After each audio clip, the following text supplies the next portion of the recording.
To Runaway Bay St. Anne now, where elderly siblings are running out of supplies following damage caused by Hurricane Melissa. They are appealing to Jamaica for help. Ramardo Lyons reports.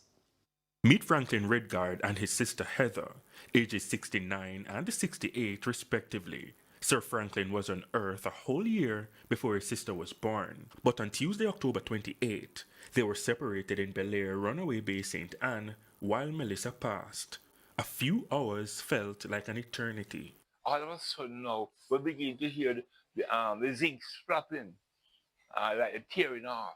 And then the rain starts coming down. My tenant was sitting right there, underneath there. The ceiling came down and hit him in his head. And through that opening, rain started pouring in. In the space of no time, the water was ankle high, it's not higher. Clouds peeked through board with loosened nails. Below, resting under a sheet of zinc. When Melissa grew weary of shredding the roof in this room, she dispatched flood waters. Sir Franklin recalled how the sound of this gully had him shaking in his skin, riddled with goosebumps. Can you imagine that full and overflowing on us now? Or the retaining wall going down? Because of health concerns, Miss Heather stayed with a neighbor. When she returned home, for the first time in her life, the retired English teacher was devoid of words. All the roof gone, all the trees down, all the water on the floor. The sight that waved hello. At the entrance, a web of wires shoots from a broken pipe. A mattress in the sun for hours, yet still soaked. Too many trees to count in the foreground. Board peeled from the property like mere stickers, leaving them more exposed. And as if rivaling their tears, more rain came Saturday. The rain full up the gully. Not even during the hurricane. I've never seen or heard that type of that. The rain was literally pounding. Everything that was drenched before, drenched again. For them, it was almost as though Melissa forgot something and returned. Refrigerator, fans, beds, microwave, clothes wet to discomfort. Only when electricity returns will they know if they were wet to ruin. Food supplies thinner than their patience. The only dry bed in the house was in our part was that one. So I had to give my sister that one.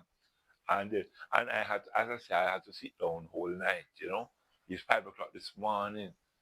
Their only source of knowing what's happening on the airwaves, now left to air out after the waves. The breeze, and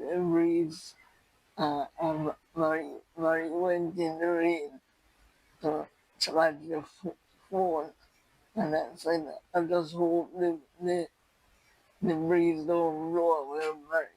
Marie is a stranger who became family. My husband was talking about the stone people, and I said, I'm gonna come across and look for them, because my husband gone on the road. And I went on the road and I see they all stop, went up, come over. When I come over, I never see what I like, so I try to help them. She hasn't left. Melissa came with destructive winds, but it blew a guardian angel right into their path.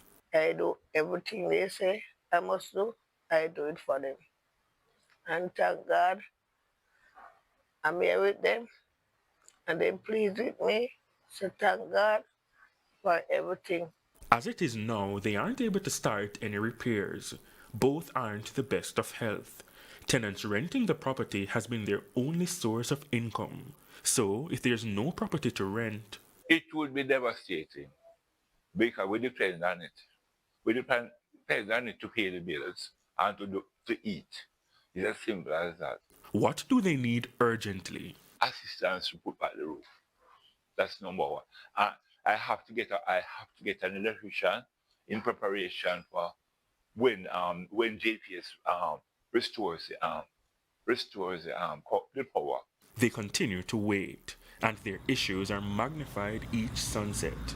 Only passing vehicles keep the dark from driving them crazy.